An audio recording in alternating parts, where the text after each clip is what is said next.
नमस्कार, बहुत स्वागत है आपका। आप देख रहे हैं रिपब्लिक भारत ईविक्स का। स्टूडियो में आपके साथ मैं हूं सलोनी श्रीवास्तव। मेरा हाजिर है हम 30 सेकंड 30 खबर लेकर।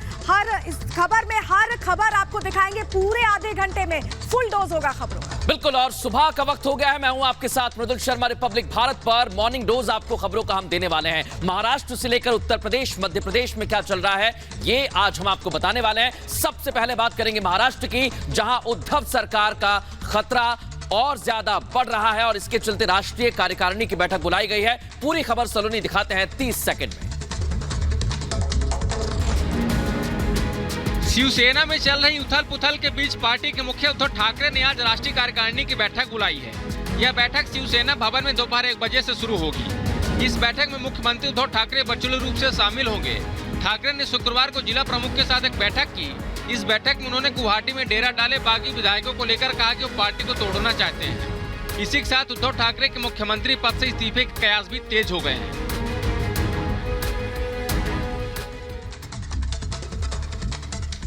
महाराष्ट्र में जारी सियासी महाभारत के बीच आज का दिन काफी अहम बताया जा रहा है। क्या है इसके पीछे की वजह, 30 सेकंड में समझिए। महाराष्ट्र का सियासी घमासान थमने का नाम नहीं ले रहा है। एकनाथ शिंदे ने शिवसेना के करीब 40 विधायकों को अपने पाले में ले लिया है। 55 विधायकों वाली शिवसेना के करीब 2/3 विधायक बागी एकनाथ शिंदे के पाले में चले गए। आज का दिन महाराष्ट्र की राजनीति में काफी अहम होगा। शिवसेना अपने कार्यकर्ताओं को मनोबल बढ़ाने के लिए अपने गढ़ में शक्ति प्रदर्शन करने जा रही है। मुंबई में आज आदित्य ठाकरे शिव सैनिकों की रैली को संबोधित करेंगे। देखना यह होगा कि आदित्य ठाकरे शिव सैनिकों में किस कदर जोश भर पाते हैं। अब आपको खबर बताते हैं बीजेपी के कैंप में क्या चल रहा है। बीजेपी के कैंप में देवेंद्र फडणवीस आज अहम बैठक करने वाले हैं। पूरी खबर आपको दिखाते हैं 30 सेकंड में। महाराष्ट्र में एकनाथ शिंदे के बगावत के बाद उद्धव ठाकरे सरकार पर संकट के बादल मंडरा रहे हैं। ऐसे में सरकार बनाने से महज एक कदम दूर बीजेपी अपनी सियासी पत्ते खोलने से बच रही है। बीजेपी खुलकर सामने आने के बजाय फूंक फूंक कर कदम रख रही है और उद्धव सरकार के अपने आप गिरने का इंतजार कर रही है। बीजेपी किसी भी दशा में उद्धव सरकार गिराने का आरोप नहीं लेना चाहती। बीजेपी सतर्क और जोर देकर कह रही है कि इस विद्रोह से उसका कोई लेना देना नहीं है। यह शिवसेना का आंतरिक मामला है। देवेंद्र फडणवीस आज अपने सहयोगी दलों के नेताओं से मुलाकात करेंगे। लेकिन इतना सब कुछ होने के बावजूद महाराष्ट्र की सियासत में ये पेच फंसता जा रहा है। ऐसा लग रहा है कि सुलह अब नहीं हो पाएगी। 30 सेकंड में समझिए इस रिपोर्ट के जरिए। महाराष्ट्र का सियासी संकट थमने का नाम नहीं ले रहा।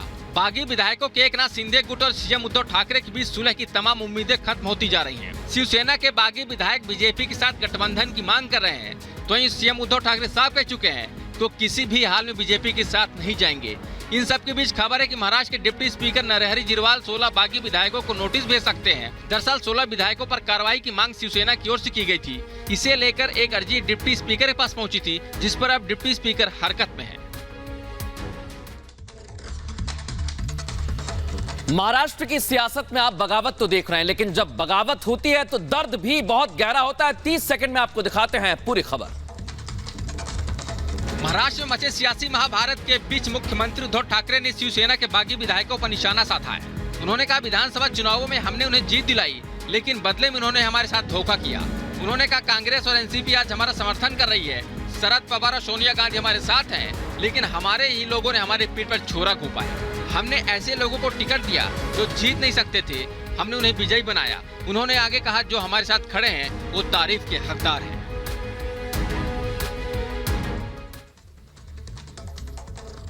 तो महाराष्ट्र में क्या होने वाला है? नई सरकार बनने वाली है या सुलह होने वाली है या पूरी तरह से भंग होने वाली? किस करवट बैठेगा सियासत का ये ऊंट? इस रिपोर्ट से समझिए। महाराष्ट्र के राजनीति संकट में सह और मात का खेल जारी है। एक तरफ बागी नेता एकनाथ शिंदे का गुट लगातार मजबूत होता जा रहा है, तो दूसरी तरफ विधायक एक एक करके उद्धव ठाकरे से अलग होते दिख रहे हैं। बावजूद इसके शिवसेना मजबूत होने का दावा कर रही है। तो शिंदे इन दिनों अपने वफादार विधायकों के साथ गुवाहाटी के एक लग्जरी होटल में डेरा डाले हुए हैं। शिंदे का दावा है कि उनके पास निर्दलीय समेत 50 विधायकों का समर्थन है। उनका गुट असली शिवसेना है। तो वहीं एनसीपी के वरिष्ठ नेताओं का मानना है कि फ्लोर टेस्ट की स्थिति में एमवीए की किरकिरी होनी तय है। अब आपको बता दें, बागी विधायकों को लेकर शिवसैनिकों में बहुत गुस्सा है और गुस्सा इस कदर बढ़ता जा रहा है कि सड़कों पर भी हंगामा मच सकता है। पूरी खबर दिखाते हैं 30 सेकंड में। महाराष्ट्र की उद्धव ठाकरे सरकार में घमासान मचा हुआ है। इसके चलते शिवसेना कार्यकर्ता पार्टी के बागी विधायकों के रवैये से नाराज हैं। शुक्रवार को शिवसेना कार्यकर्ताओं ने पार्टी विधायक मंगेश कोडलकर के कार्यालय के बाहर लगे एक बोर्ड को तोड़ने की कोशिश की। सूचना पर पहुंची मुंबई पुलिस ने लोगों को शांत कराया। दरअसल कोडलकर महाराष्ट्र के वरिष्ठ मंत्री एकनाथ शिंदे के नेतृत्व में बगावत करने वाले विधायकों में शामिल हैं। वो शहर के कुर्ला क्षेत्र से विधायक हैं। उधर महाराष्ट्र में शिवसेना कार्यकर्ताओं के विरोध प्रदर्शन और हिंसक हमलों को देखते हुए पुलिस सतर्क हो गई है। महाराष्ट्र के सियासी संकट से कैसे उबरा जाए, इसको लेकर लगातार मंथन हो रहा है। 30 सेकंड की ये रिपोर्ट देखिए। महाराष्ट्र में उठे सियासी तूफान को लेकर शुक्रवार को भी हलचल जारी रही। बढ़ते सियासी संकट के बीच शरद पवार उद्धव ठाकरे से मिले।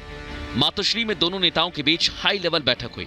मातोश्री में हुई बैठक में शिवसेना सांसद संजय राउत और एनसीपी के अजित पवार मौजूद रहे।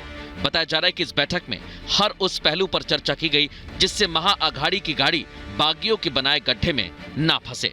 इससे पहले शरद पवार के भतीजे और डिप्टी सीएम अजित पवार ने साफ कर दिया था कि वो महाराष्ट्र के सियासी संग्राम में आखिरी तक उद्धव का साथ देंगे।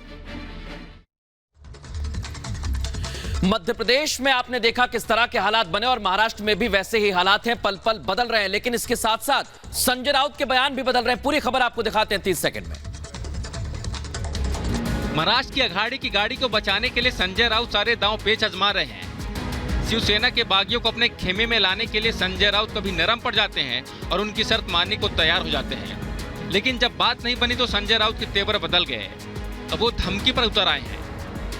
बागी विधायकों को सड़क पर उतरने का डर दिखा रहे हैं। संजय राउत यहीं नहीं रुके। मुंबई में उन्होंने कहा कि अब मनाने का वक्त निकल चुका है।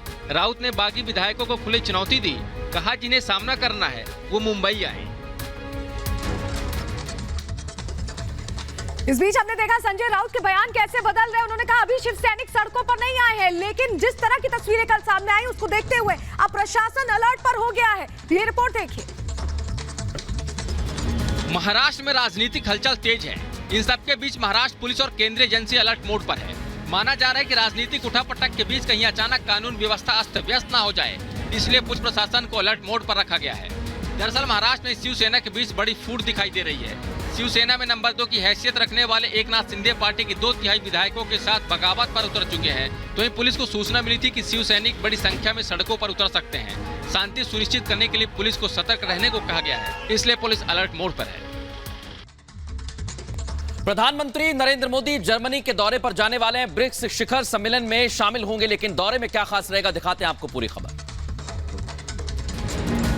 पीएम मोदी 26-27 जून को होने वाले G7 शिखर सम्मेलन में भाग लेने के लिए आज रात जर्मनी के लिए रवाना होंगे। इस यात्रा के दौरान पीएम मोदी G7 के नेताओं और अतिथि देशों के प्रतिनिधियों के साथ द्विपक्षीय बैठक करेंगे। शिखर सम्मेलन के दौरान पीएम मोदी 2 सत्रों को संबोधित भी करेंगे।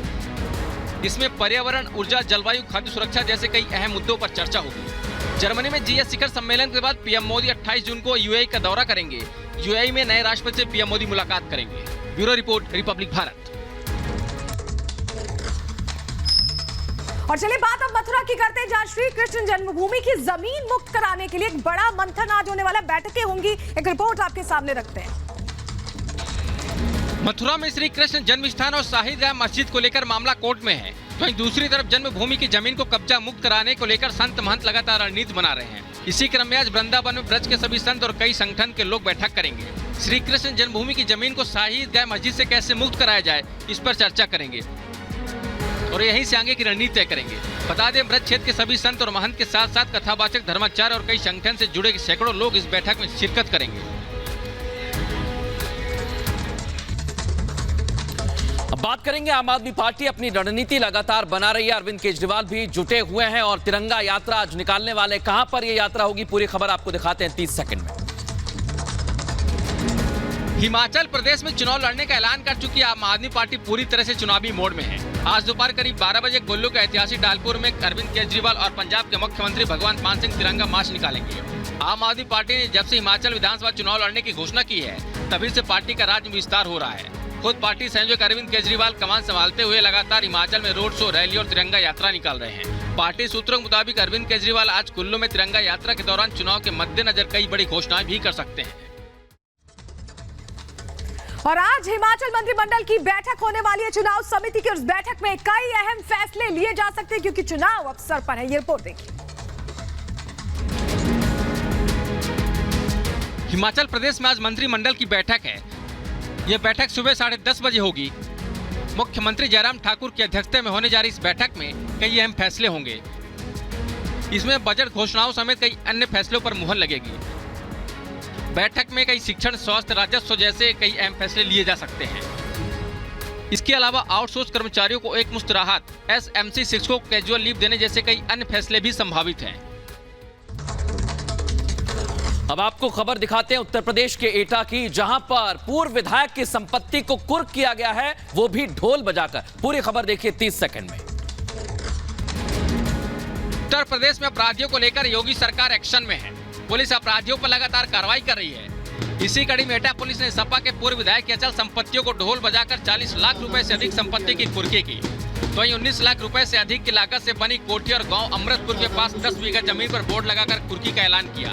बता दें, सपा के पूर्व विधायक रामेश्वर सिंह और पूर्व जिला पंचायत अध्यक्ष जुगेंद्र सिंह यादव दोनों भाई हैं। दोनों की करीब 29 करोड़ रुपए की अचल संपत्ति कुर्क किए जाने की घोषणा की गई थी। अगर आप मुजफ्फरनगर में रहते हैं तो आपको सतर्क और सावधान रहने की जरूरत है। हम ऐसा क्यों कह रहे हैं, इस 30 सेकंड की रिपोर्ट से समझिए।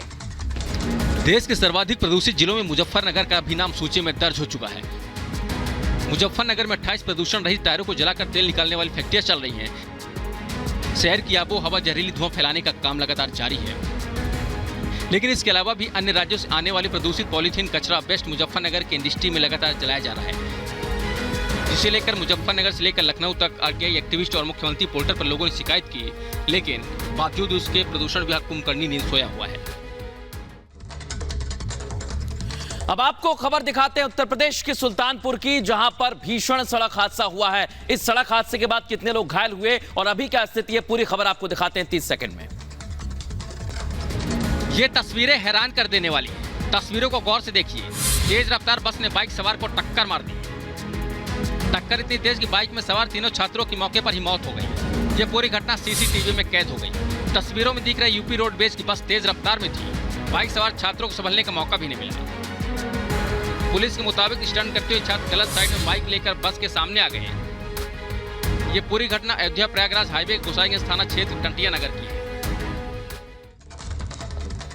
और अब बात करते हैं असम की, जहां बाढ़ से हालात लगातार बेकाबू हो रहे। कई नदियां खतरे के निशान से ऊपर बह रही हैं। ये रिपोर्ट 30 सेकंड में देखिए। असम के कई जिलों में बाढ़ की वजह से भीषण तबाही मची हुई है। राज्य में 7 लोगों की और जान चली गई, जिसके बाद बाढ़ से मरने वालों की संख्या कुल बढ़कर 108 हो गई है। 30 जिलों के 35 लाख से ज्यादा लोग बाढ़ से बुरी तरह प्रभावित हैं। हालांकि एक दिन पहले यह आंकड़ा 32 जिलों में 54 लाख के पार था। सेना और एनडीआरएफ की टीमें बाढ़ प्रभावित इलाकों में मौजूद हैं। बचाव अभियान चलाया जा रहा है। प्रभावित लोगों को मदद किया जा रहा है। बराक और कुशियारा नदी खतरे के ऊपर बह रही है, जिससे 6 लाख से अधिक लोग प्रभावित हुए हैं। अब आपको खबर बताते हैं बिहार के पटना की, जहां पर आप अब ले सकते हैं मुंबई के मरीन ड्राइव का मजा। कैसे, पूरी खबर दिखाते हैं 30 सेकंड में। बिहार के लोगों को मुख्यमंत्री नीतीश कुमार ने बड़ी सौगात दी। सीएम नीतीश कुमार ने पटना के मरीन ड्राइव का उद्घाटन किया। 3,831 करोड़ रुपए की लागत से इस मरीन ड्राइव का निर्माण हुआ। बता दें, फर्स्ट फेज में दीघा से PMCH तक इस पाथवे का निर्माण कार्य पूरा हुआ। इसके अलावा जयप्रकाश गंगा पथ को अटल पथ से भी जोड़ा जाएगा। मुख्यमंत्री ने अटल पथ फेज 2 का भी उद्घाटन किया। अटल पथ फेज 2 निर्माण 69 करोड़ 55 लाख की लागत से हुआ है। बता दें, 11 अक्टूबर 2013 को जयप्रकाश नारायण के जन्मदिन के मौके पर इसकी नींव रखी गई थी। और चलिए बात अब बांदा की करते हैं, जहां एक 8 साल के मासूम ने फांसी लगाकर जान दे दी। क्या कुछ इसके पीछे की वजह है, 30 सेकंड की रिपोर्ट देखिए। बांदा से हैरान कर देने वाली खबर सामने आई। मां की डांट से एक 8 साल के बच्चे ने फांसी लगाकर अपनी जान दे दी। बताया जा रहा है, किसी बात को लेकर मां ने बच्चे को डांट लगा दी। मां की डांट के बाद बच्चा घर के अंदर एक कमरे में गया और गमछे से फांसी लगा ली। जैसे ही परिवार वालों ने बच्चों को देखा, फौरन नीचे उतारा, अस्पताल लेकर गए, जहां डॉक्टर्स ने बच्चे को मृत घोषित किया। घटना के बाद से परिवार में मातम पसरा हुआ है। परिवार वालों का रो रो कर बुरा हाल है। तो वहीं मौके पर पहुंची पुलिस पूछताछ कर मामले की जांच कर रही है। अगर आप आम खाने के शौकीन हैं तो यह खबर आपके लिए, क्योंकि आम दशहरी का नाम बदल गया है। नाम क्या रखा गया है, यह आपको दिखाते हैं खबर में। दशहरी कहने भर से ही सब जानते हैं कि आम की बात हो रही है। देश छोड़िए, विदेशों में भी दशहरी आम के खास तलबगार हैं। लेकिन अब लखनऊ का नवाबी दशहरी का नाम बदलकर काकोरी रखा गया है। अब विदेशों में ये आम दशहरी नवाब नहीं, काकोरी के नाम से जाना जाएगा। मैंगो पैक हाउस के निर्यात की तैयारी जोरों पर है। इस सीजन से यूपी के आम को काकोरी ब्रांड नाम से घरेलू और विदेशी बाजार में बेचा जा रहा है। व्यापारियों को आम काकोरी ब्रांड के नाम से बक्सों की आपूर्ति की जा रही है। और खबर अब अमेरिका से, जहां कई सालों बाद पिग रेस का आयोजन किया गया। न्यू जर्सी स्टेट मेले में इसका आयोजन किया गया। रिपोर्ट देखिए। अमेरिका में 40 साल बाद न्यू जर्सी स्टेट मेले का आयोजन किया गया, जिसमें लोगों ने बढ़ चढ़कर हिस्सा लिया। इस दौरान पिग रेस का आयोजन हुआ।